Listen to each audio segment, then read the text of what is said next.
বারবার বলছেন থালা আমাদের হাতে দিয়ে দাও, আমাদের হাতে দেওয়ার জন্য তো পরিবেশ দরকার। এক লোক বিয়ে করে বাসর ঘরে বউ রেখে একটু বাইরে গেছে, দাদি শাশুড়ি এসে বলছে দেখো আমার কিন্তু পুতি চাই। দাদি শাশুড়ি আপনি আমাকে সময় দেবেন। কিছুক্ষণ পরে শাশুড়ি এসে বলছে আমার নাতি চাই। ঠিক আছে আপনি আমার সময় দিন, কেবল আসলাম। দেবর আর ননদ এসে বলছে ভাবি আমাদের নাতি চাচা। ঠিক আছে। স্বামী এবার এসে বলছে তুমি কি করবা জানি না, আমার কিন্তু বেবি চাই। বউ মুখ করে বলছে তোমরা কি সব পাগলের বংশ? আমি কেমন আসলাম, এখন কিছুই হয়নি। এরপরে 10 দিন 10 মাস 10 দিন যাবে, তারপরে তো নাতি বলতে ভাবি যাবে। আমি তো একটু ডাউনলোড করে নিয়ে আসবো, আমাদের সময় দেখছেন না। আমাদের 100 জন 28 জন এখন যারা আছে জেনারেল, এরা যে খানা খাচ্ছে এত তাড়াতাড়ি কেন? এত সময় দিন, 10 মাস 10 দিন যাক, মাসও তো হবে। তারপরে 1628টা চেয়ারে যারা ছিল সবগুলো দুর্নীতিগ্রস্ত মানুষ। কত বড় দুর্নীতিতে ভরপুর ছিল আপনি যেটা লক্ষ্য করেন। একটা দেশ কত রসাতলে গেলে কেন্দ্রীয় মসজিদের ইমামও পালিয়ে যায়। বাইতুল মুকাররমে ইমাম পালিয়েছে না? বলেন তো আর কে বাকি থাকবে? জাতীয় মসজিদের ইমাম যদি পালিয়ে যায় তার বাকি কেউ থাকার কথা? এইরকম পরিবেশ তৈরি করা, সেখান থেকে তো অন্তত আমাদের যে বৈষম্য বিরোধী ছাত্র আন্দোলনের 9টা দফা ছিল, তার ভেতরে অন্যতম দফা এটা যে আমরা সংস্কার চাই। কয়েকদিন আগে আমার মামলা সব খারিজ করে দিয়েছে, বেকসুর খালাস, আমার কোনো দোষ নেই, আদালত এটা জানিয়েছে। আমি দেখলাম, আমি তো ওই সময় ছিলাম ইজলাসে দাঁড়িয়ে, বিচারপতি যিনি আছেন উনি এগুলো দেখার পরে বলছে কি দেখে বিচার করবে, এর ভেতর কোনো মাল নেই, সব খালাস। আমি বলতে গেলাম যে মাননীয় আদালত, এইটা তো এই 3 বছর আপনার কাছে ছিল, এই 3 বছর বহুবার এই মামলা আপনার এই আদালতে, কিন্তু আপনি বলেছেন না, হবে না। হঠাৎ করে আপনি কি দেখলেন যে একেবারে সব বেকসুর খালাস করে দিচ্ছেন? উনি এইটাই বলতে যে হুজুর আমার হাত বাঁধা। কি বাঁধা? এখন আমার হাত খোলা আছে, এখন অন্তত ন্যায় বিচার করতে আর বাধা নেই। আর আমরা এটাই চাই, কারো হাত বাঁধা থাকবে না, সবার হাত আবু সাইদের মতো খোলা থাকবে। 1628টা চেয়ার যদি এভাবে খোলা থাকে, আর এখানে যদি কোরআনে কারিমে আমার হাকামা বিহি আদালত, কোরআনের বিচার ব্যবস্থা কায়েম করতে পারে, ন্যায় বিচার কারে বলে আপনি দেখতে পাবেন। ইন্নাল হামদালিল্লাহি ওয়াস সালাতু ওয়াস সালামু আলা রাসূলিল্লাহ, আম্মা বা'দু, ফাউযু বিল্লাহি মিনাশ শাইতানির রাজীম। বিসমিল্লাহির রাহমানির রাহিম।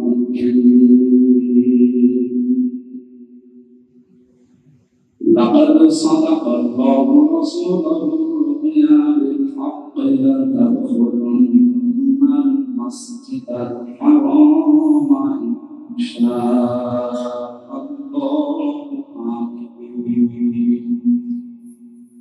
صدق الله العظيم. عن أبي هريرة رضي الله تعالى عنه قال قال النبي صلى الله عليه وسلم من تمسك بسنتي عند فساد أمتي فله أجر 100 شهيد. رواه ابن ماجه. وما زادهم إلا إيمانا وتسليما. اللهم صل على محمد وآله وصحبه وبارك وسلم. আলহামদুলিল্লাহ, প্রশংসা আদায় করছে আমাদের মালিকের, যিনি পবিত্র জুমার দিন রবিউল আউয়াল মাসে আযানের সাথে সাথে তার ঘর মসজিদে আসার তৌফিক দিলেন আমাদেরকে। فإذا قضيت إذا نودي للصلاة يوم الجمعة فاسعوا إلى ذكر الله وذروا البيع ذلكم خير لكم إن كنتم تعلمون আল্লাহ তাআলা বলেন জুমার দিন বিশেষ করে যখন আযান দেওয়া হয় যেহেতু এখানে ইয়াউমুল জুমআ স্পষ্ট করা আছে এটা দিয়ে জুমার দিনই অন্যান্য ফরজ নামাজের উদ্দেশ্য জমাটা এর কাছে শুধু জমাটা উল্লেখ করা আছে আলাদা জমার দিন যখন আযান দেওয়া হয় দুনিয়ার যত কাজকর্ম আছে বেচা কেনা আছে সব বন্ধ করে আল্লাহর জিকিরের দিকে নামাজের দিকে দৌড়ান দারিকুন খায়রুল লাকুম ইন কুনতুম তা'লামুন এটাই তোমাদের জন্য ভালো হবে যদি তোমরা এটা বুঝতে জানো আমরা এই আয়াতটা সামনে রেখে জমার নামাজের উদ্দেশ্যে সকলের আগে আগে যারা আসলাম বলছে আলহামদুলিল্লাহ দরুদ আর সালাম পাঠের মাধ্যমে আজকে আমরা আলোচনা আরম্ভ করব ইনশাআল্লাহ রবিউল মাস রবিউল আউয়াল মানে প্রথম বসন্ত আমরা জানি এই মাসে বিশ্বের মহামানব যিনি মুহাম্মদ রাসূলুল্লাহ সাল্লাল্লাহু আলাইহি ওয়াসাল্লাম পৃথিবীতে আগমন করেছিলেন মাসে মহামায় রবিউল আউয়াল মাসের 15 তারিখ 14 তারিখ দেখতে দেখতে মাসটা চলে যাচ্ছে আমাদেরকে রবিউল আউয়াল মাসের শিক্ষা দিতে এসেছিল আমরা যেটা নিয়ে আনন্দ করছি আসলে ওইটা আনন্দের বিষয় এদেশে বিশেষ করে ভারত বাংলাদেশ পাকিস্তান এই তিনটা দেশে মানুষ আনন্দ করে নবীর জন্ম মানে নাম দিয়েছে মিলাদুন নবী জন্মের আনন্দ কারো জন্ম নিয়ে আনন্দ করা লাগবে এমন কথা কোরআন হাদিসে আমি পাই তাদের জন্ম নিয়ে আনন্দ না তার আদর্শ নিয়ে আনন্দ যে আয়াত দিয়ে বেদাতপন্থী যারা এদেশে আর আসলে মেকি মহব্বত যারা দেখায় মানুষগুলো যে দলিল দেয় সূরা ইউনূসের 58 নম্বর আয়াত অথচ এখানে যে শব্দগুলো দেওয়া আছে এটার দ্বারা কোরআনকারী উদ্দেশ্য কোন কোন মুফাসসির নবীকে উদ্দেশ্য করেছে ব্যাপকভাবে না ব্যাপকভাবে এখানে কোরআন উদ্দেশ্য আল্লাহ পাক বলেন কুল বিফাদলিল্লাহি ওয়া বিরহমাতিহি ফাবিযালিকা ফালিয়াফরাহু হুয়া খায়রুম মিম্মা ইয়াজমাউন এনবে আপনি বলুন तमाम পৃথিবীটা গেইন করে সায়াসি করে যা অর্জন করে যা পেয়ে খুশি আছে আমি আল্লাহ যত কিছু দিয়েছি তার ভিতরে উত্তম সম্পদ মানুষের জন্য কোরআনকারী সুতরাং কোরআন যারা পেয়েছে তারা যেন খুশি হয় আনন্দ করে ফাবিযালিকা ফালিয়াফরাহু হুয়া খায়রুম মিম্মা ইয়াজমাউন तमाम পৃথিবীর তুলনায় আমি আল্লাহর কাছে কোরআনকারী শ্রেষ্ঠ সম্পদ কোরআন নিয়ে আনন্দ করা অর্থ কি কোরআন মাথায় নিয়ে নাচানাচি করা নাকি এর ভেতরে যে বিধানগুলো আল্লাহ দিয়েছেন এগুলো ব্যক্তি পরিবার সমাজ রাষ্ট্রে বাস্তবায়নের মাধ্যমে আল্লাহকে দেখানো এটার নাম আনন্দ আমরা সেই জন্মের পর থেকে অনেকে শুনছি যে নিয়ামত পেয়ে শুকরিয়া আদায় করো তাহলে নিয়ামত বেড়ে যাবে কিভাবে এটা আমাদের দেশের মানুষ আমরা জানি একেবারে গলা পর্যন্ত খেয়ে এরপরে খাবারের পরে মিষ্টি খাওয়া সম্ভব তার মানে আরো খাবার চাই মরণ খাওয়া খেয়ে একটা ঢেকর খুলে মানুষ বলবে আলহামদুলিল্লাহ হয়ে গেল এটা তো নিয়ামতের শুকরিয়া আদায় একটা বাক্য কেউ যদি নিয়ামতের শুকরিয়া আদায় করতে চায় লাইন শাকারতুম লা আযীদান্নাকুম লামে তাকিদ নুনে সাবিলা আল্লাহ তাআলা গ্যারান্টি দিয়েছেন অবশ্যই আমি তোমাদের নিয়ামত বাড়িয়ে দেব যদি শুকরিয়া আদায় করো তো শুকরিয়াটা কিভাবে আদায় হবে তাফসীরে আয়াতে মুফাসসির লিখেছেন হাক্কানিতে আছে তিনটা পদ্ধতি কেউ যদি কোনো নিয়ামত পেয়ে শুকরিয়া আদায় করতে চায় পদ্ধতি কয়টা জবাব দেবে কয়টা তিনটা এক নম্বরে আপনাকে স্বীকার করা লাগবে যে হ্যাঁ এটা নিয়ামত এটা আগস্ট মাসের 5 তারিখে যে নিয়ামতটা আল্লাহ আমাদেরকে দিলে এটা যে নিয়ামত এখনো অনেকে মানতে চায় এটা নিয়ামত না নিয়ামত তো এদেশের 100 জনের 14 জন যারা এটা চায়নি তাদের কাছে না বাকি 100 জনের 28 জন এখনো পাগলামি করছে অনেকে। 100 জনের 58 জন মানুষ আমরা এত খুশি। আমার মনে হয় আমার এই ছোট মেয়েটা যখন হয়েছিল ওই সময় যে খুশি হয়েছিল, 5 তারিখে আমার তার চাইতে বেশি আনন্দ হয়েছে। কি অবস্থায় ছিলাম বলেন তো, একটা স্বাধীন দেশে পরাধীন হয়েছিল। ডক্টর মোহাম্মদ ইউনূস ক্ষমতা নেওয়ার পরে, দায়িত্ব গ্রহণ করার পরের দিন সম্ভবত ঘোষণা দিয়েছিলেন এদেশে অন্যান্য ধর্মীয় অনুষ্ঠান যেভাবে বিনা বাধায় বিনা পারমিশনে মানুষ পালন করে, নিরাপত্তার সাথে। 96% মুসলমানের দেশে আমরা বাস করি। আল্লাহর কোরআনের কথাগুলো বলার জন্য কারো অনুমতি নেওয়ার প্রয়োজন নেই, আর নিরাপত্তা দেওয়া হবে ইনশাআল্লাহ। এই কথাটা শোনার জন্য তো আমরা ছিলাম। কোরআনে কারিমে আল্লাহ জানিয়েছেন কালিমাতুল্লাহি হিয়াল উলিয়া, আমার কথা থাকবে উপরে। অথচ 15.5 বছর এবং এর আগেও কিছু সময় আমরা দেখেছিলাম আল্লাহর কথা উপরে নেই, ওখানে আন্দাজে উল্টাপাল্টা জিনিস লাগিয়ে রাখে।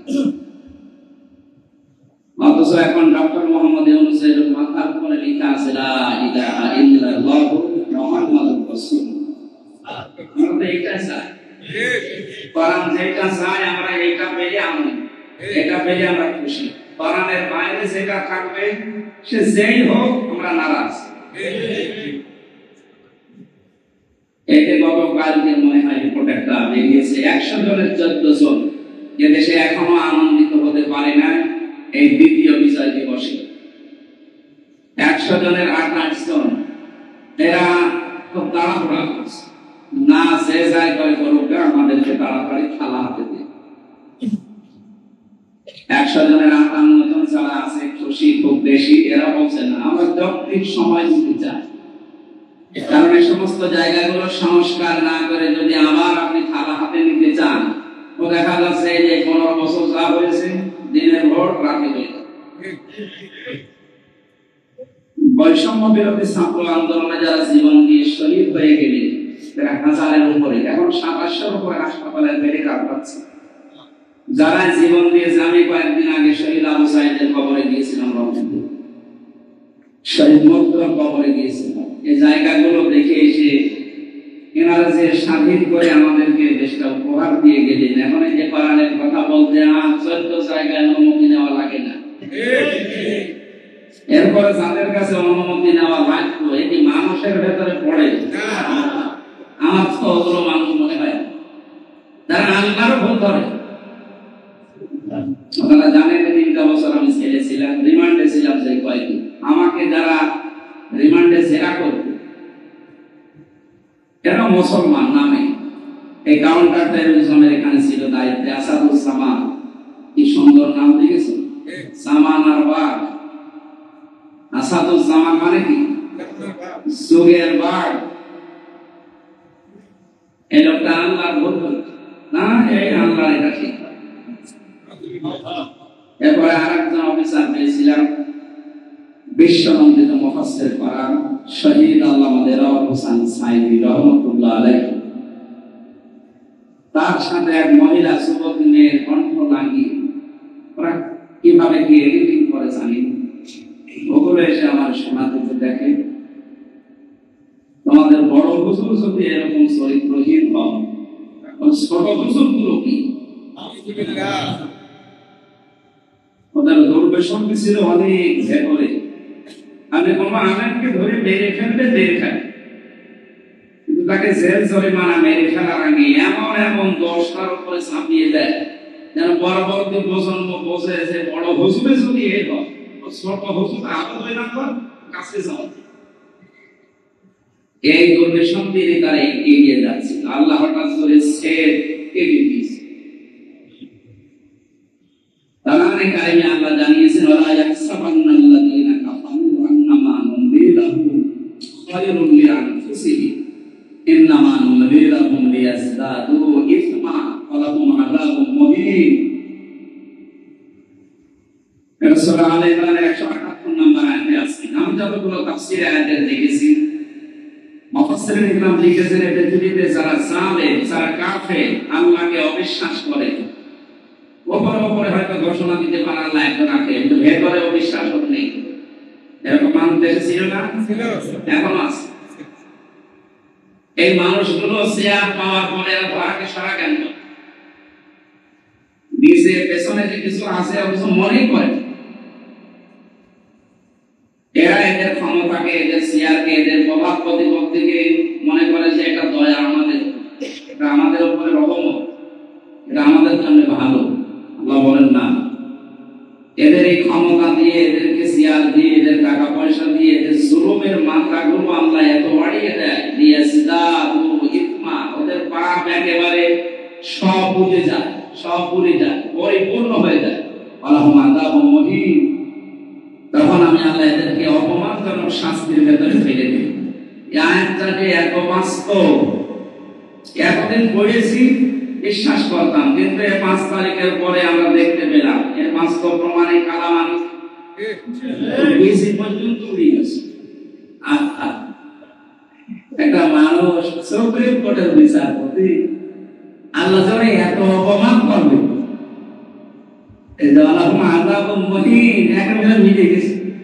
কলার পাতা থেকে শুরু করি এখন যে অবস্থা, ও ছাতা বাঁচবে কিনা আল্লাহ জানে। আর যে জিনিস নেই ও সংসার আর হবে।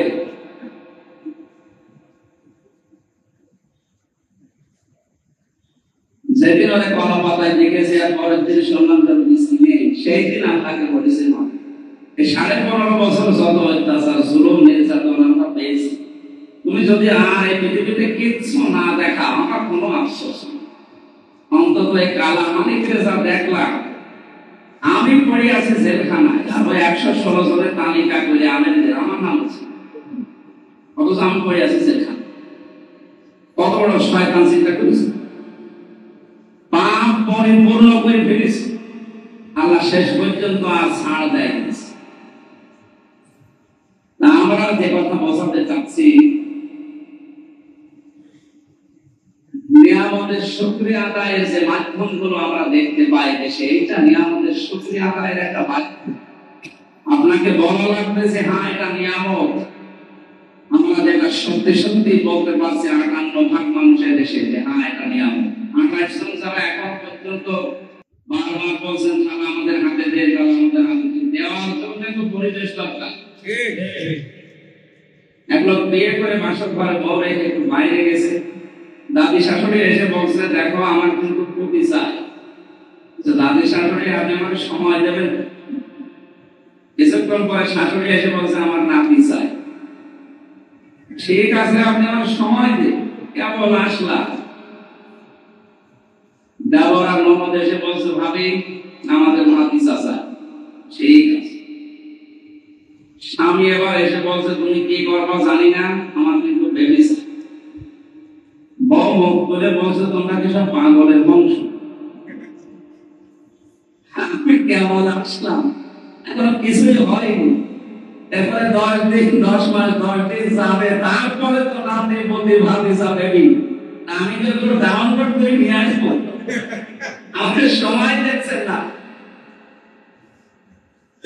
আমাদের 100 জন 28 জন এখন যারা আছে জেনারেল, এরা যে খানা খাচ্ছে এত কাড়াকাড়ি কেন? এত সময় দে, 10 দিন যাক, মাসক তো হবে। তারপরে 1628টা চেয়ারে যারা ছিল সবগুলো দুর্নীতিগ্রস্ত মানুষ। কত বড় দুর্নীতিতে ভরপুর ছিল আপনি যেটা লক্ষ্য করেন। একটা দেশ কত রসাতলে গেলে কেন্দ্রীয় মসজিদের ইমামও পালিয়ে যায়। বাইতুল মুকাররমের ইমাম পালিয়েছে না? বলেন তো আর কে বাকি থাকবে? জাতীয় মসজিদের ইমাম যদি পালিয়ে যায় তার বাকি কেউ থাকার কথা? এইরকম পরিবেশ তৈরি করা, সেখান থেকে তো অন্তত আমাদের যে বৈষম্য বিরোধী ছাত্র আন্দোলনের 9টা দফা ছিল, তার ভেতরে অন্যতম দফা এটা যে আমরা সংস্কার চাই। কয়েকদিন আগে আমার মামলা সব খারিজ করে দিয়েছে, বেকসুর খালাস, আমার কোনো দোষ নেই, আদালত এটা জানিয়েছে। আমি দেখলাম, আমি তো ওই সময় ছিলাম ইজলাসে দাঁড়িয়ে, বিচারপতি যিনি আছেন উনি এইগুলো দেখার পরে বলছে কি দেখে বিচার করবো, এর ভেতর কোনো মাল নেই, সব খালাস। আমি বলতে গেলাম যে মাননীয় আদালত, এইটা তো এই 3 বছর আপনার কাছে ছিল, এই 3 বছর বহুবার এই মামলা আপনার এই আদালতে, কিন্তু আপনি বলেছেন না, হবে না। হঠাৎ করে আপনি কি দেখলেন যে একেবারে সব বেকুসুর খালাস করে দিচ্ছেন? উনি এইটাই বলতো যে হুজুর আমার হাত বাঁধা, কি বাঁধা? এখন আমার হাত খোলা আছে, এখন অন্তত ন্যায় বিচার করতে আর কথা নেই। আর আমরা এটাই চাই, কারো হাত বাঁধা থাকবে না, সবার হাত আবু সাইদের মতো খোলা থাকবে। 1628টা চেয়ার যদি এভাবে খোলা থাকে, আর এখানে যদি কোরআনে কারিমে আমার হাকামা বিহি আদালত, কোরআনের বিচার ব্যবস্থা কায়েম করতে পারে, ন্যায় বিচার কারে বলে আপনি দেখতে পাবেন। আমির জামাত ডাক্তার শফিকুর রহমান ঘোষণা দিয়েছিলেন যে অনেকে মেয়েদেরকে শ্বশুর হয় দেখাচ্ছে, এখন ইসলাম যদি চলে আসে তোমাদের কিন্তু ঘরবন্দি করে ফেলবে। আর উনি ঘোষণা দিয়েছেন ইসলাম যদি সত্যি জায়গা মতো যায়, এদেশের সবচাইতে বেশি নিরাপদে থাকবে মেয়েরা। এজন্য আমাদের উচিত উল্টাপাল্টা যারা ভয় দেখাচ্ছেন, যারা থালা চাচ্ছেন খুব তাড়াতাড়ি, একটু সময় দিন। যারা দায়িত্বে আছে, সংস্কার যখন আরম্ভ হয়েছে, আমরা চাই 100 জনের প্রায় 65টা জায়গা এখন সংস্কার হয়ে গেছে অলরেডি, আর বাকি কাজ হয়ে যাবে। যারা দায়িত্বে আছে আপনারা জানেন খুব দূরদর্শী পরিপূর্ণ মানুষের লোকটা, কথা বলে কম, দুই একটা কথা যদি বলে একেবারে ছিঁড়ে যায়। আপনি মনে করছেন বুড়ো মানুষ 84 বছর বয়স কি করবে? কি করবে মানে এখনো ওনার তীক্ষ্ণ বুদ্ধি, তীক্ষ্ণ মেধা, বক্তব্য প্রদর্শনের জাতির উদ্দেশ্যে ভাষণ দেওয়ার সময় আমার তো মনে হয় ওনার এক একটা পয়েন্ট আমার এক একটা ওয়াজ এবং দায়িত্ব নিয়েছে। ডিস্টার্ব না করে আমরা সময় দিই। যারা ডিস্টার্ব করছেন আপনারা থামবেন। আপনাদেরকে কারা ডিস্টার্ব করাচ্ছে আমরা জানি। আনসার সেই কিছুদিন ডিস্টার্ব করার চেষ্টা চালিয়েছিল। আনসার মানে কি? সাহায্য করে। কি সাহায্য করলে 16 বছর? এতদিন আপনার কোনো দাবি দেওয়া ছিল না, হঠাৎ করে এখন সাকাত দিয়েছে। 42,000 আনসার নিয়োগ হয়েছে, তার ভেতরে 32,000 সব ওই আল্লাহ বলে দেন। আমরা যে এখন 63টা জেলার মানুষ আছি, আমরা কি ঘাস কাটবো? আমরা মানুষ নয় দেশে? এই যে বৈষম্যগুলো তৈরি করেছি, আমরা চাই সংস্কার যখন চলছে 1628টা চেয়ারের কেউ যেন বাকি না থাকে, সবগুলো জালেমের দোসরেরা। এদের কারণে জালেমরা জুলুম করতে সাহস পেয়েছে। এদের সবগুলো পাল্টানো হোক। এই জায়গাগুলোতে যারা এতদিন বৈষম্য শিকার হয়ে ওএসডি হয়েছিল, ওই মানুষগুলোকে এনে ওখানে রিপ্লেস করছে। দেশ দাঁড়িয়ে যাবে, কোনো অসুবিধা নেই। খালি বাইরের টাকাগুলো আনতে দেন। বহু টাকা পাচার হয়ে আছে, যারা টাকা আনার চেষ্টা আছে, আমরা চেষ্টা চালাচ্ছি, দেখতে পাচ্ছি ওনারা পারবে। 4 ভাগের 3 ভাগ প্রসেসিং হয়ে গেছে, যে টাকা বাইরে থেকে চলে আসবে। যারা টাকা আনতে পারবে না, তাদের বউ ছেলে মেয়ে রাষ্ট্রের কাছে লাগাতে হবে, কারণ তারাও এই জুলুমের থেকে অনেক কিছু ফায়দা নিয়েছে। আমাকে গ্রেফতার করার পরে আসাদুজ্জামান এই যে পাশে কাউন্টার টেলিভিশনের দায়িত্ব ছিল, ঘোষণা দিয়েছিল 10 লাখ টাকা দেন, নয়তো 50টা মামলা দেন।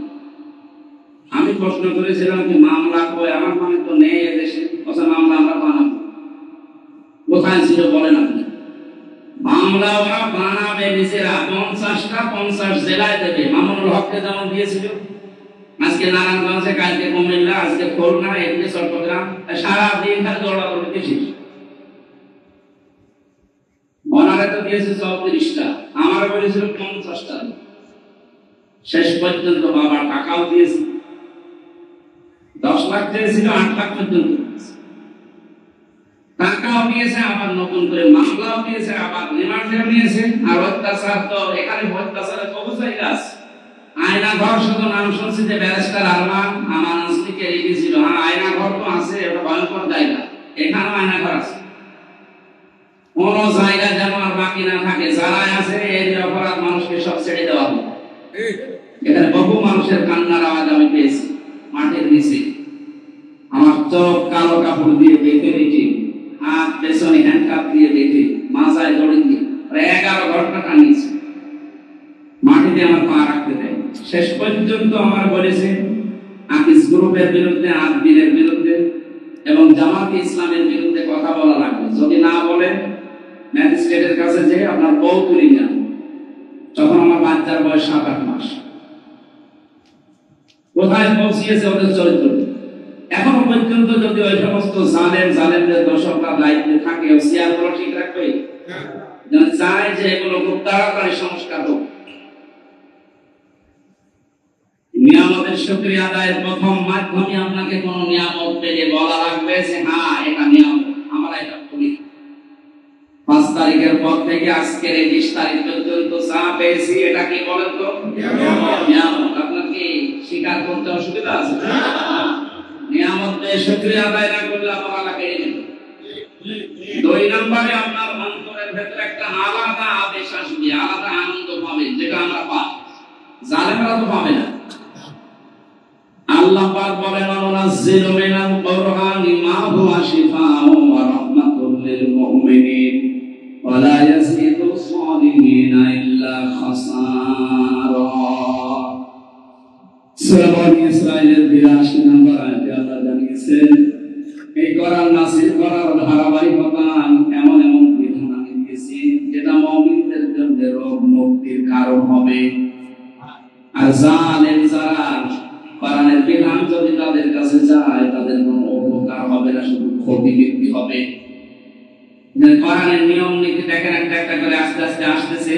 আজকে ধর্ম উপদেষ্টা আহ্বান জানিয়েছেন বাংলাদেশের সর্বোচ্চ জায়গায় যিনি এখন আছেন ডক্টর মোহাম্মদ ইউনূস। আমরা আশা করব 96% মুসলমানের এই দেশে উনি যেহেতু প্রধান দায়িত্বে আছেন, উনি যেন নবীর সুন্নাহ দাড়িটা রেখে দেন।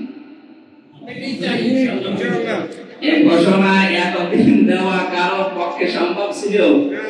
অন্তত আল্লাহ একজন আলেমকে এখানে নিয়েছে, খুব বিচক্ষণ মানুষ, ডক্টর আকামা খালি বসে আল্লাহ তার হায়াতের তাজ্জাবাত সিহাতে করতে উনি যে আহ্বান জানিয়েছেন, আমরা আশা করব যে আমাদের প্রধান উপদেষ্টা উনি এটা রাখবেন। তিনি তো একজন মুসলিম এবং নবীর নামে তার নাম হযরত ইউনূস আলাইহিস সালাম। একজন বিপদে পড়েছিল, ইউনূস পড়বে তাও পড়তে পারে না। ইউনূস পড়বো, ইউনূসের তো আমার মাথার উপরে, ও দোয়া ইউনূসও পড়া পড়বে কি? দোয়া ইউনূসের বিপরীতে যা আছে হরে কৃষ্ণ হরে রাম, ওটা পড়লে তার ইমান থাকবে? আমরা আনন্দ পেয়েছি, বুকের ভেতরে মনের ভেতরে একটা আলাদা আবেশ আমাদের আছে। 3 নম্বরে এই নিয়ামতের সর্বশেষ শুকরিয়া আদায়ের মাধ্যম হচ্ছে এটা, যেটার কারণে আপনি এটা পেলে এটা তার পূর্ণতায় পৌঁছিয়ে দেওয়া লাগবে। বৈষম্য বিরোধী ছাত্র আন্দোলনে যারা নেতৃত্ব দিয়েছে, এখন দিচ্ছে, ভবিষ্যতেও যারা দেবে, আমি অনেকের সাথে এখন আলোচনায় আছি। সারা বাংলাদেশের প্রতিটি জেলায় আমাকে দেওয়া লাগছে, আর এখানে প্রধান অতিথি এনারাই থাকছে। কালকে ফরিদপুরে বৈষম্য বিরোধী ছাত্র আন্দোলনের যারা সমন্বয়করা আছে তারা আহ্বান জানিয়েছে, আমাদের ভাইরা বোনেরা জীবন দিয়েছে, এটা এদেশের সবাইকে নিয়ে কাজ করা লাগবে। এবং আমরা যেহেতু 96% এদেশে মুসলিম, মুসলিমদের যে নিয়ম কানুন আল্লাহ দিয়েছে এগুলো আমরা এই দেশে কায়েম করে আমরা দেখাতে চাই। এই দাবির পক্ষে আমরা নেই, আমাদের নিয়ামতের পরিপূর্ণ শুকরিয়া আদায় হবে। মান তামাসসাকা বিসুন্নতি ইনদা ফাসাদি উম্মতি ফালাহু আজরু মিয়াতি শাহীদ। আল্লাহ রাব্বুল আলামিন জানিয়েছেন নবীর মাধ্যমে, বিশ্ব নবী বলেন আমার উম্মতের যখন দুরবস্থা চলবে, এখন উম্মতের অবস্থা ভালো না দুরবস্থা? বলেন কঠিন অবস্থা চলছে। এই দুরবস্থায় যারা একটা সুন্নাতকে জিন্দা করতে পারবে, মরা সুন্নাত, তাদের আমলনামায় 100 গলা কাটা শহীদের সওয়াব দেওয়া হবে। শহীদ এর শব্দ বোঝেন? এই যে শহীদ আবু সাঈদ জালেমের জুলুমের সামনে নিজের জীবন পর্যন্ত দিয়ে গেল, ওনার কি জীবনের কোনো মায়া ছিল না? সাঈদের বাবা আমার বলছিল, হুজুর আপনি এসেছেন সেই কুষ্টিয়া থেকে, আমার এই ছেলেটা সে ছোটবেলা থেকে প্রতিবাদী, ও এমনিতে গরিব মানুষের ছেলে, কিন্তু ছোটবেলা থেকে প্রতিবাদী, অন্যায় যেখানে ও প্রতিবাদ করতো সেখানে। এই জন্য আল্লাহ মনে হয় জীবন যৌবন ভালোবেসেছিল, ওকে আল্লাহ সাধারণ ভাবে মরণ দেয়নি, একেবারে শাহাদাতের মরণ। কথাটা যখন মনে এসেছে আমি কয়েক সেকেন্ডে বলি, শহীদ যারা হয় তাদেরকে কিন্তু আপনি মুখে বলতে পারবেন না যে না ও শহীদ হয়। কয়েকটা আলেমকে আমি দেখলাম যারা বাতিলের এতদিন 5-8 গোলাম ছিল, আমি নাম নিলাম না, এরা বিভিন্ন অনুষ্ঠানে বলছে না শহীদ আবু সাইদ এ শহীদ হয়নি, নিজের জীবন নিজের বুক পেতে আত্মহত্যা করেছে। অনেক কথা বলতে পারবেন, আপনি জানতো দেখি আপনার জীবনের মায়া আছে, ওর জীবনের মায়া নেই। ও মানবতাকে মুক্ত করার জন্যই তো জীবন দিয়ে চলে গেল। আর বক্তব্য দেখেছে যে জীবনে যদি কিছুই না পারি অন্তত সত্যের পক্ষে দাঁড়িয়ে সাক্ষী দিয়ে গেলাম। তোমরা দুনিয়াতে সারা জীবন বেঁচে না থেকে একদিনও যদি বেঁচে থাকো অন্তত সত্যের সাক্ষ্যটা দিও। এই কথার দ্বারা প্রমাণ হচ্ছে এটা জালেমের জুলুমের বিরুদ্ধে জীবন দেওয়া, এই যে প্রতিবাদ করা। এই জন্য যারা শহীদ হয়েছে এবারে বৈষম্য বিরোধী ছাত্র আন্দোলনে হাজারের উপরে, আসলে দেখলেন না একেবারে মরা পাখির মতো মনে হচ্ছে পুলিশের ভ্যানে লাশ তুলতেছে। শুধু তুলে শেষ করেনি, আগুন লাগিয়ে পুড়িয়ে শেষ করে দিয়েছে। যারা এর সাথে জড়িত, যে দল, যে গোষ্ঠী, একটা দলকে নিষিদ্ধ করার জন্য এর চাইতে বড় প্রমাণ পৃথিবীতে দরকার নেই। বিবিসি এবং আল জাজিরা রিপোর্ট দিয়েছে, এটা ভিডিও ডকুমেন্টারি করেছে। মানুষ এত নিজের নামে কি করে ক্ষমতার কারণে, যাদের ক্ষমতায় সব তাদেরকে দেশের ক্ষমতায় আর দরকার নেই। সুতরাং এই মানুষগুলোকে যেন নিষিদ্ধ করার জন্য আর কিছুই লাগবে না, শুধু এটাই যথেষ্ট। আসলে আজ যে মানুষগুলোকে পুড়িয়ে ব্যানের উপরে তুলে দিচ্ছে, নাউজুবিল্লাহ। আর এদেরকে তুমি শহীদ না বলে, শহীদ কাকে, তোমাকে আবার আবার শহীদ হয়ে দেখানো লাগবে যে এই দেখেন আমি শহীদ হলাম। কোরআনে কারিমে আল্লাহ মুখের উপরে নোটিশ দিয়েছেন যে তো মানুষ কথা বলে মুখ দিয়ে, ওয়ালা তাকুলু লিমান ইয়াকতালু ফি সাবিলিল্লাহি আমওয়াত বাল আহয়াউ ওয়ালাকিন লা তাশউরুন। আল্লাহ পাক বলেন, এই শুধু একজন দুইজন না, ওয়ালা তাকুলু বহুবচন, কেউ বলবি না। এ কথা কোনদিন কেউ মুখ দিয়ে বলবে না যে যারা শহীদ হয়েছে এরা মারা গেছে। যারা জীবিত ওরা দেখ পাস না, এ ভাবনা কার? আল্লাহ। এতটুকু আল্লাহ শেষ করেন যে মানুষের ধারণা করতে পারে, আবার মুখ দিয়ে নাই না বললো ধারণা করতে পারে। আল্লাহ ধারণার উপর নোটিশ দিয়েছে, ওয়ালা তাহসাবান্নাল্লাযীনা কুতিলু ফি সাবিলিল্লাহি আমওয়াতা বাল আহয়াউন ইনদা রাব্বিহিম ইরযাকুন। সূরা বাকারার 154 নম্বর আয়াত, এটা সূরা আলে ইমরানের 169 নম্বর আয়াত। আল্লাহ বলেন ধারণাও করবা না, কেউ না। ওয়ালা তাহসাবান্নাল্লাযীনা কুতিলু, কেউ এই ধারণা করবা না যে যারা শহীদ হয়েছে তারা মারা গেছে, এই ধারণাও করা যাবে না। বালা হায়াউন, বরং তারা জীবিত। ইনদা রাব্বিহিম ইরযাকুন, এবং তারা তাদের রবের কাছে রিজিক পাচ্ছে। সুবহানাল্লাহ বলতে পারেন। গত কয়েকদিন আগে গাইবান্ধায় একজন মুসলমান হয়েছে, এরপরে চুয়াডাঙ্গায় 200, এরপরে দিনাজপুরে 10জন স্টেটে এসে এসে তারা ইসলাম ধর্ম গ্রহণ করছে। ওই দিন গাইবান্ধায় যিনি মুসলমান হলেন, ওই দিন থেকে আজকের দিন পর্যন্ত ওখানে একজন এসে বলেছিল 5 তারিখে একজন শহীদ হয়েছিল, সাব্বির শিবিরের সদস্য ছিল। এই ছেলেটা ওই দিন থেকে 1 মাস পরে তার লাশ কবরে যাওয়ার পরে দেখছে, কবর খোঁড়ার পরে কবর পাশেরটা করতে গিয়ে ওটা ভেঙে গেছে, ফিনকি দিয়ে রক্ত বের হচ্ছে। আপনি বলেন তো, যদি এই মানুষটা 1 মাসের ভেতরে কিছু না খাবে তাহলে তার শরীরে রক্ত আসবে কোথায়? মানে জামাতের শিবিরের সরকার, আমি ওসব বলছি না, বলছি এইটা যদি শহীদ না হবে 1 মাস পরে ওর শরীর থেকে রক্ত বের হলো, রক্ত বের কোথায়? আল্লাহর ঘোষণা ছিল বালা হায়াউন, ওরা জীবিত। ইনদা রাব্বিহিম ইরযাকুন, তারা তার রবের কাছে রিজিক পায়। কারণ খাবার খেলে মানুষের রক্ত কষ্ট তৈরি হয়।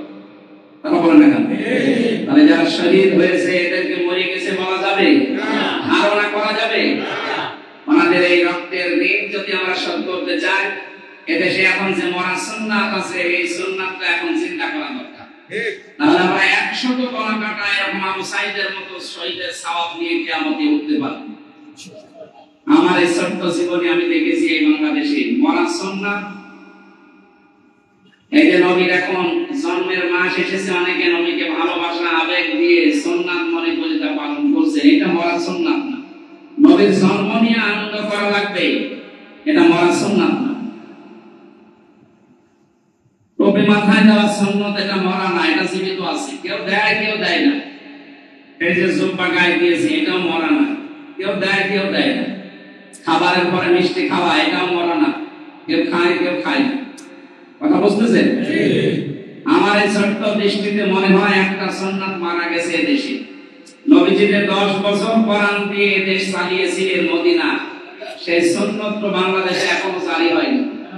এদেশ তো এখনো 1 বছরও কোরআন দিয়ে চলেনি। তাহলে এই সুন্নাতকে জিন্দা করার জন্য আমাদের কোনো কিছু করার দরকার নেই, এটা তো ফেরেশতারা করবে। আর এই কথাটা বলতে গেলে আমার কাছে রাজনীতি মনে হয়, এটা দুনিয়ার কাজ মনে হয়। আপনি মরে থাকেন, এটা তো দুনিয়ার কাজ না, কোন জায়গার কাজ আল্লাহ আপনাকে দেখাবে। কিয়ামতের যে প্রথম ধাপ আল্লাহ বানাবে। আমাদের বাংলাদেশে বিচার ব্যবস্থায় 4টা রায় আমরা দেখি। জেলা শহরে যে সমস্ত জায়গাগুলোতে আছে, ওখানে ম্যাজিস্ট্রেট কোর্টের রায় হয়, এরপরে হয় জজ কোর্টে, ওখান থেকে না পেলে আপনি আসবেন ঢাকার হাই কোর্টে, এরপরে না পেলে যাবেন সুপ্রিম কোর্টে।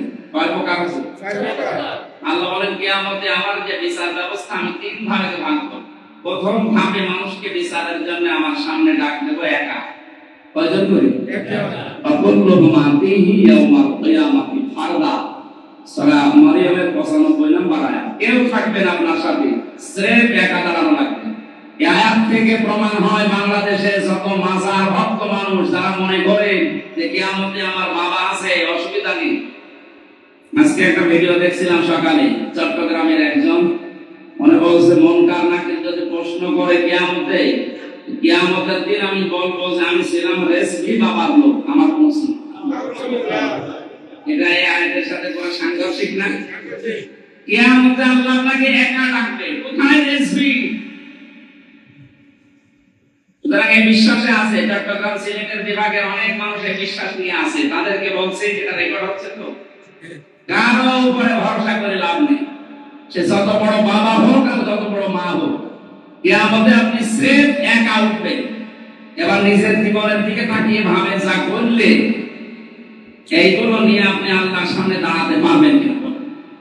আপনি যার জন্য যা করছেন, হয়তো তারা আপনার এই অবৈধ সম্পদ ভোগ করতে রাজি আছে, কিন্তু আপনার পাপ নিতে তারা রাজি না।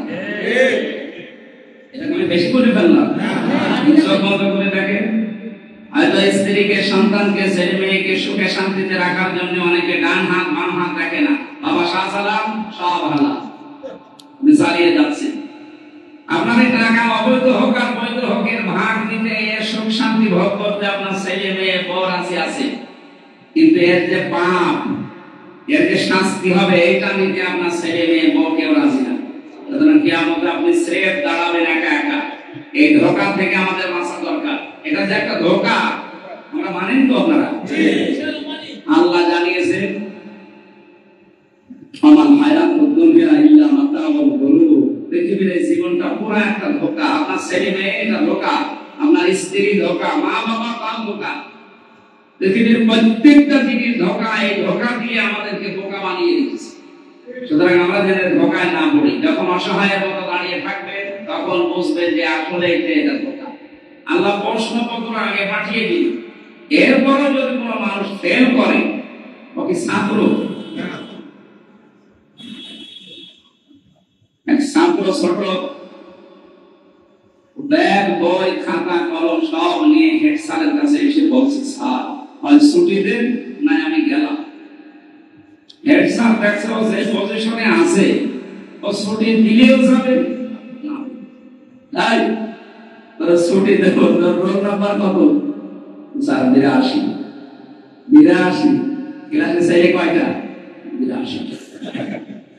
82টা ছেলে ক্লাসে, আর তোর রোল নাম্বার 82। তোর জীবনের কোনো উদ্দেশ্য আছে?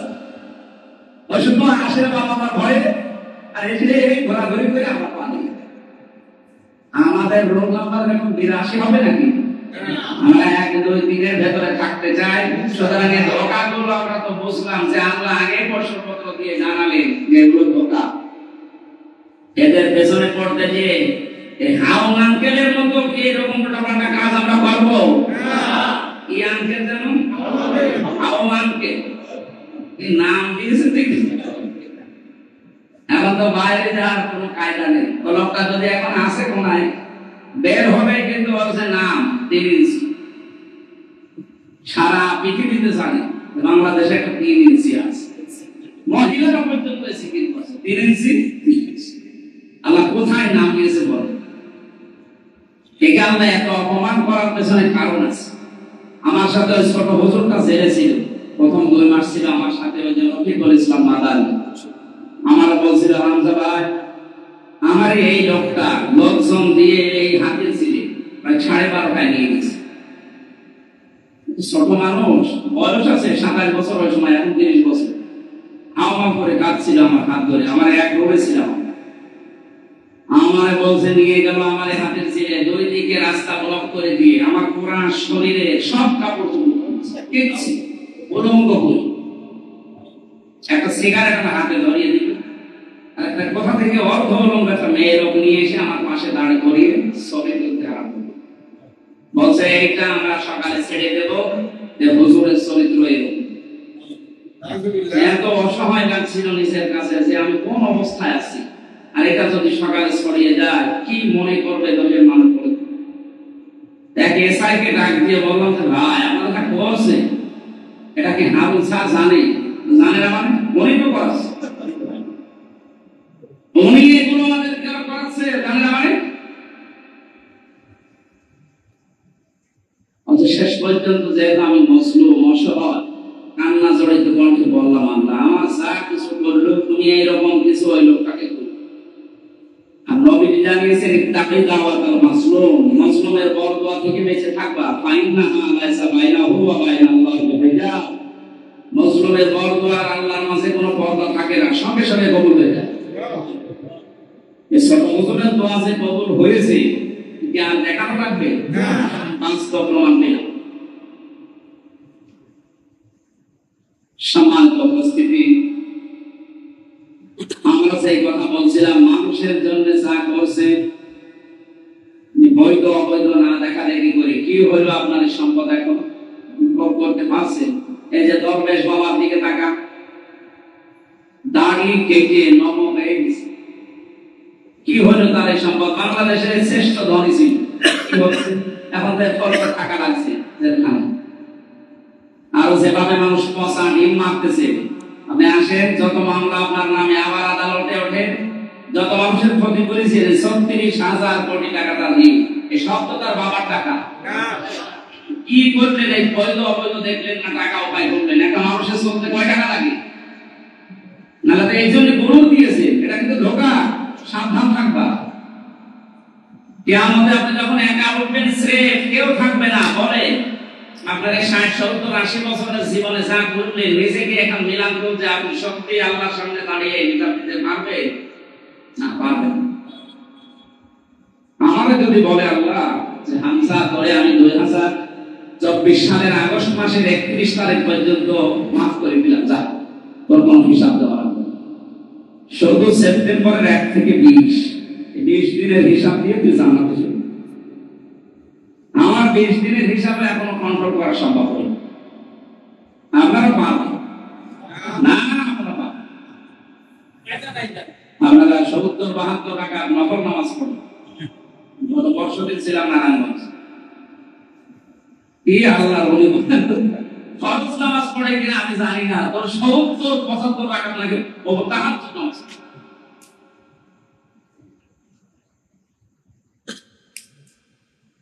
প্রথম সিস্টেম গেল, তারা পড়ে যাচ্ছে আমরা পারবো না।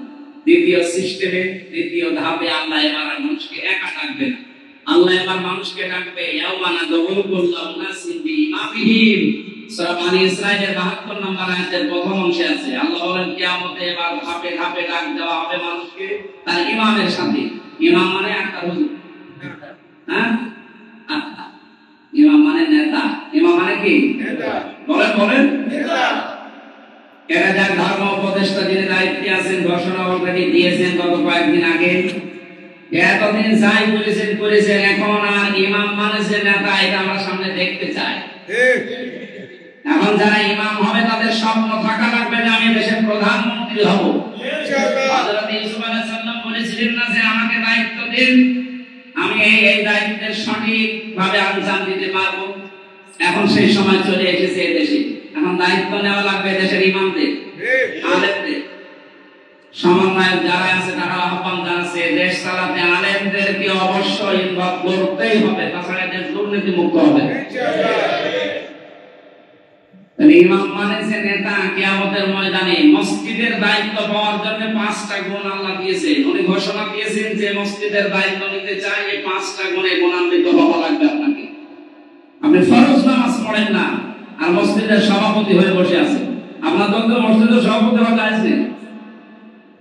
সূরা তাওবার 18 নম্বর অধ্যায়ে 5টা গুণ যাদের ভেতরে নেই তাদের জন্য আল্লাহর ঘরের দায়িত্ব নেওয়া যায় না। অথচ সারা বাংলাদেশের অবস্থা টাকা একটা গুণ ওর ভেতরে নেই, আল্লাহকে বিশ্বাস করে, অথচ মসজিদের সভাপতি আর ক্যাশিয়ার হয়ে বসে আছে, না দিলে আবার রাগ করে। রমজান, শুক্রবার, শনিবার ছুটি পাওয়া, আর এদের ছুটি লাগে না? লাগে।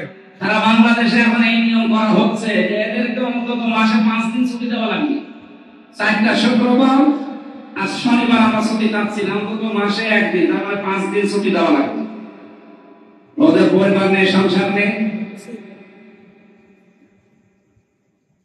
এবং পশ্চিমবঙ্গে হিন্দু মমতা ব্যানার্জি মুসলমান, সে যদি রাষ্ট্রীয় ভাবে মসজিদের ইমাম আর মুয়াজ্জিনদের বেতন দিতে পারে, এই দেশকে আমরা ফকির হয়ে মরেছি। 96% মুসলমান এখানে বাস করে। এই দেশের ইমাম, খতিব, মুয়াজ্জিনকে রাষ্ট্রীয় ভাবে টাকা দেওয়া যাবে না, মানে শুধু সে টাকা, এ দরবেশের টাকাগুলো পড়ে আছে, এই টাকাগুলো নিয়ে আসে। আপনি লক্ষ্য করেছেন 36,000 কোটি, 32,000 কোটি টাকা লেগেছিল পদ্মা সেতু বানাতে। তার মানে ওই টাকা হলে আরেকটা সেতু বানিয়ে আরো 4,000 কোটি টাকা তৈরি হবে। যত টাকা আত্মসাৎ হয়েছে এই টাকাগুলো এখন নিয়ে আসে এদেশে অন্তত 100 বছর ইমাম মুয়াজ্জিনদেরকে দিয়ে চালানো যাবে, কোনো অসুবিধা নেই। তাহলে তখন আর কেউ এই পেট মোটা বড়ি মোটা এসে বলতে পারবে না, এই কথা বলার ক্ষমতা আপনার থাকবে, কারণ দায়িত্ব নিয়েছে রাষ্ট্র। আর এইটাই আল্লাহর নিয়ম, নাকি এই নিয়মটা আমি বানালাম? কিয়ামতে যেহেতু আপনি আপনার নেতার সাথে উঠবেন, আগে থাকবে সামনে নেতা, এরপরে পেছনে আপনি। আপনার বিবেককে আমি প্রশ্ন করছি, মসজিদ তাতে কি? মসজিদ থেকে নবীজি রাষ্ট্র পরিচালনা করতেন। এই জন্য এই যে যেখানে বসে আছি মেম্বার, মেম্বার মানে কি? মেহরাব, এটা অস্ত্র রাখার জায়গা। তো অস্ত্র রাখে মানুষ কোথায়? আমরা মনে করি অস্ত্রাগার আছে, এটা একটা অস্ত্রাগার। যেখান থেকে অস্ত্র রাখা যায় সেই জায়গায় রাষ্ট্র পরিচালনার কথা বলা যায় না? আপনি তো আমি চোখ লাগিয়ে দেখছি জাহান্নামে যাচ্ছেন, যার পেছনে আছেন বলেন তো এই লোকটা আপনার সামনে থাকবে কিয়ামতে। আপনি যাকে আদর্শ মানেন, যাকে ভোট দেবেন বলে আপনি আশা করে আছেন, যাকে নেতা মানেন, আপনি স্লোগান দেন যার পেছনে পড়ে, এই লোকটা সামনে থাকবে, পেছনে আপনি। কিয়ামতে আল্লাহ যদি বলে দেখে, কি মনে হবে বলেন? আইনমন্ত্রী আনিসুলকে যদি ধরে, ওর পাশে তো দরবেশ ছিল, এমন অবস্থা আমরা চিনতে পারি। আনিসুল বলছে আমার ধরবেন মানে ওই দরবেশ, কিসের দরবেশ? মাসি না আনিসুল সালমান দরবেশ রে, আমরাই চিনতে পারছি না, ওর বউকে চিনতে পারবো। কি অবস্থা করেছিল! এইরকম সুরাত সিরাত নিয়ে যদি কিয়ামতে দরবেশ দাঁড়ায়, ওর পেছনে আপনি থাকবেন, কারণ আপনি স্লোগান দিবেন। এক কথা বলেন না কেন? যারে প্রশাসন চিনতে পারছে না, কিয়ামতের দিন আল্লাহ চিনতে পারবে যে কি কোনটা, এই এতদিন কি ছিল এখন কি দেখছি। এখন বলেন এই লোকটা যদি সামনে থাকে আপনার কি মনে হচ্ছে? এরে দেখে আল্লাহ কি মাফ করবে আপনার মনে হয়? শুধু এনে না, এরকম যার চরিত্র আছে সুরাত সিরাত চেনা যায় না, আর ভেতরের অবস্থা এত বাদ দিলাম। এদের চরিত্রতে এত নিচে নামতে পারে, আপনি আমার দেখলেন না, আমার বলছে আপনার বউ তুলে নিয়ে আনবেন, বলেন চরিত্র আছে।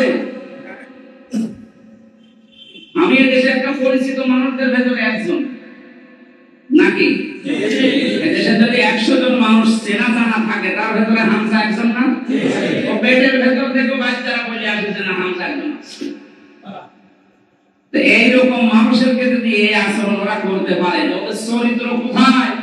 আর সেই লোক থাকবে আপনার সামনে আর পেছনে আপনি, ওরে দেখে ওর সুরাত সিরাত চরিত্র সব শেষ। ওরে দেখে আল্লাহ যদি রাগ হয় আপনার পর্যন্ত যাবেন। আপনি হিয়ালিপনা ইয়ারকি এগুলো তামাশা মনে করেন না, কিয়ামত এগুলো ঘটবে, কোরআনে আল্লাহ লিখে দিয়েছেন, সেইগুলো আমি শোনাচ্ছি। এই জন্য বলছি আপনি ঠিক করেন, যাকে মানেন এই লোকটা দেখেন, যাকে দেখলে অন্তত আল্লাহর ভালো লাগে। এরকম মানুষ দেশে নেই? ডাক্তার শফিকুর রহমানের দিকে তাকালে আমার মনে হয় আল্লাহর কথা মনে হয়। কি আপনি তাকান না তার দিকে দেখেন? অথচ লোকটা জেনারেল শিক্ষিত মানুষ, একটা ডাক্তার। তার সুরাত সিরাত চরিত্র তো আছে, তার চরিত্র আমি ছিলাম তার পাশে, আমি দেখেছি তার ইবাদতের যে মাত্রা, এই লোকটার ইবাদতের যে মাত্রা, তার যে অ্যাক্টিভিটিস আল্লাহর প্রতি মানে তাওয়াক্কুল এবং ইখলাস ভেতরে, এগুলো তো বাকি দিলাম আছে 100 ভাগ। বাকি ওনার যে সুরাত সিরাত এ দেখলে তো আমারই মন ভরে যাচ্ছে। যারা দেখলে আল্লাহর কথা মনে হয় ওটা আল্লাহ বলি। এর পেছনে যদি আপনি থাকেন কিয়ামতে আল্লাহ যদি ওনার পেছনে আপনাকে দেখেন, ওনার দিকে আল্লাহ ভালো লাগবে, সেটা আপনার দিকে থাকাবে না, বলবে যা মাফ করে দিন। এই জন্য আমাদের উচিত হচ্ছে এই দেশটা 10 বছর কোরআন দিয়ে চলুক, এটা একটা মরা সুন্নাত, এখনো জিন্দা হয়নি, এটা কায়েম করার জন্য আমরা চেষ্টা চালাচ্ছি ইনশাআল্লাহ। এটা আল্লাহর আইন এই দেশে কায়েম করার জন্য চেষ্টা করা এটা ফরজ, কায়েম করাই লাগবে, এটা ফরজ। চেষ্টা করে যাও, হবে ভালো, না হলে অসুবিধা নেই। আমরা যেহেতু এই দেশের মালিক না, আমরা হচ্ছি কামলা, আমরা এই জমিনের মালিক না, আমরা খাদেম, আমরা দাস। আমরা চেষ্টা করে যাব, হলে ভালো, না হলে আমাদের বেতন দেওয়া লাগবে। আমাদের বেতনের নাম জান্নাত। বেতনের নাম কি? জান্নাত। এখানে এই দেশে দিন কায়েমের চেষ্টা করে যাওয়া এটা ফরজ, নামাজের মতো ফরজ। কারণ নামাজের চাইতেও বেশি, দিন কায়েম না থাকলে আপনার নামাজ পড়েও শান্তি পাবেন না, কোরআনের কথা বলেও শান্তি পাবেন না। এই যে 15 বছর দেখলেন না, 14 জায়গায় অনুমতি নেওয়া লাগতো, আর এখন কোনো অনুমতি নেই, নাম এখন কায়েম হয়নি। আর কায়েম হয়ে যাক তখন রাষ্ট্রীয়ভাবে কোরআন প্রচারের মাধ্যম তৈরি করা হবে। অনেকে মনে মনে ভাবছে এখন যে এটা যদি কায়েম হয়ে যায়, তখন আমি যে লাল পানি খাই, আমি যে একটু ডাল মাল খাই, আমি একটু বিড়ি সিগারেট খাই, আমি যে এইগুলো কি হবে? হ্যাঁ, এগুলো কি হবে? এবার শুনবে পরিবেশ আল্লাহ কোরআনে কারিম যদি দেশে আছে এমন ভাবে তৈরি হয়ে যাবে, এই মসজিদের ভেতরে যারা আছে বিড়ি কর মানুষ নেই, আকিসের বিড়ি খান কারা একটু দেখে, ওটা খুব বেশি অসুবিধা নেই। বাবা শাহজালাল আমাদের জন্য হারাম। এখন এই যে বিড়ি যে লোকটা খায়, এই লোকটা তখন মসজিদে এসেছে, এই লোকটার তো নেশা আছে, একে এখন বিড়ি ধরাতে পারবে বলেন? বলেন যাদের এই বাবা মাবা খাওয়ার অভ্যাস আছে, ওরা কি এখানে এসে বাবা খেতে পারবে? ওর নেশা আছে, ওর পেশা ওইটা, কিন্তু মসজিদের যে পরিবেশ সেখানে এসে আপনি খেতে পারবেন না, কারণ এটা একটা রহমতের জায়গা। পৃথিবীর যত জায়গা আছে সবচেয়ে বড় রহমতের জায়গা কোনটা? কেন? আল্লাহ ঘরে। এখানে প্রবেশ করার প্রথমে আপনি বলার আগে আল্লাহুম্মা আফতাহলি আবওয়াব রাহমাতি, হে আল্লাহ তোমার রহমতের যত দরজা আছে সব খুলে দাও। তারপরে রহমত পেতে হলে আশা লাগবে আপনাকে কোথায়? নাকি মাজারে? মাজারে যাবেন? মাজারে নাই, এই রহমত আছে মসজিদে। এই পরিবেশটাই আল্লাহ এভাবে রহমত দিয়ে সাজিয়ে রেখেছেন। এখানে এখানে আসলে আপনার মন চাবে না যে একটু ডাল খায়, একটু বাবা খায়, একটু লাল পানি খায়, একটু সিগারেট খায়, যদিও আপনার নেশা আছে। এখানে যেমন আছে কোরআনের আইন যদি এদেশে কায়েম করতে পারি আমরা, এই দেশটা পুরা 56,000 বর্গ মাইল ঠিক এইভাবে থাকবে, আপনার মনেও চাইবে না যে একটু লাল পানি খায়, কারণ পরিবেশটা এরকম হয়ে যাবে। সুবহানাল্লাহ বলতে পারেন না? 53টা বছর চলছে তো দেখলেন, বাবা চালিয়েছিল, স্বামী চালিয়েছে, চাচাও চালিয়েছে, ভাবি চালিয়েছে, বউ চালালো, দেখলাম। এখন শুধু বাকি আছে এই দেশ কোরআন দিয়ে চললে কেমন দেখা যায়।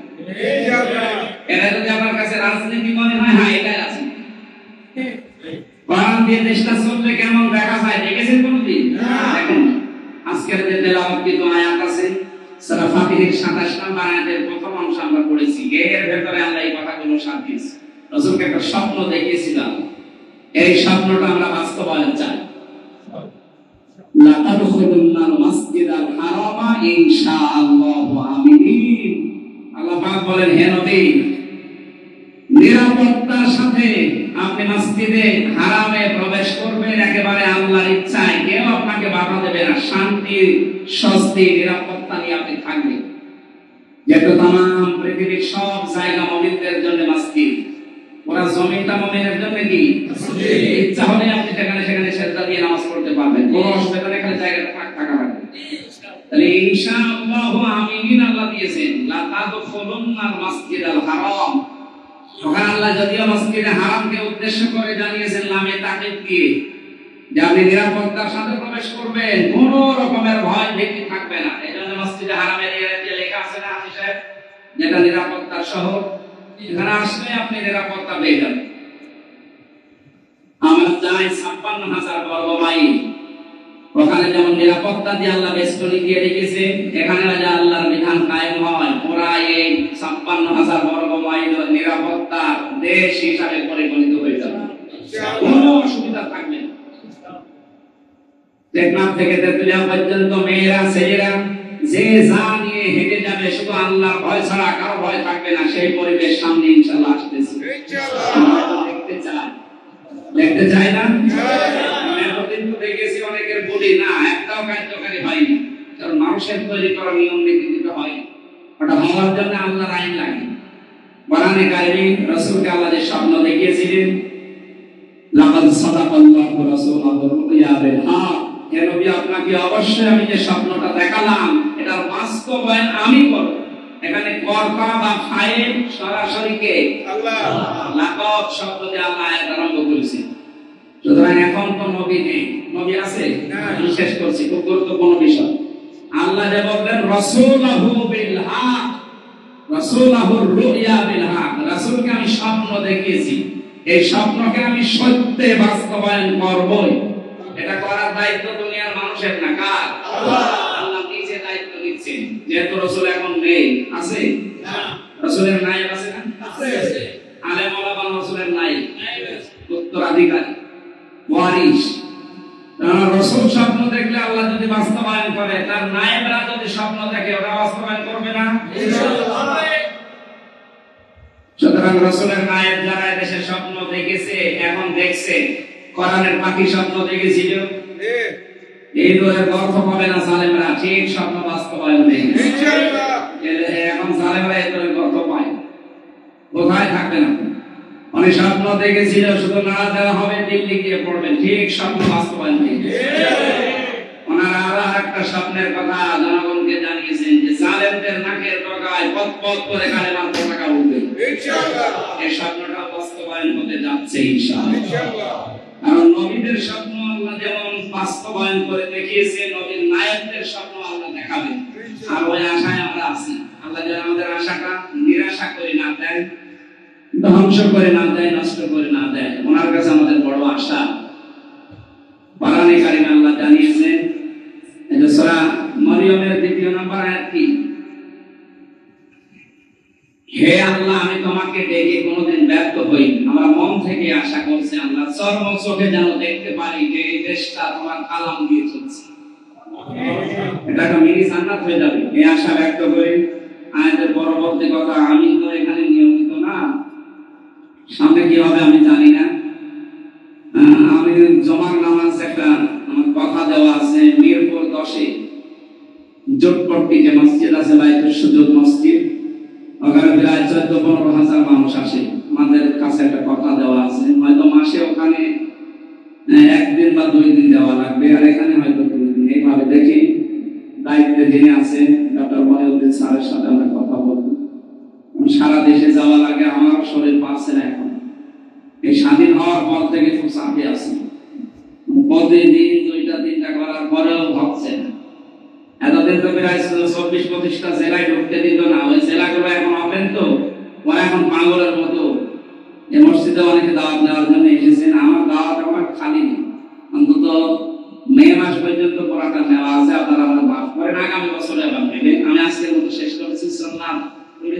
বলবো সুন্নাত আলো পড়ে নেন, এরপরে বাকি আমরা আগামীতে যদি আসি কোন সময় আমরা এই যতটুকু কথা বাকি আছে কথাগুলো শেষ করবো ইনশাআল্লাহ।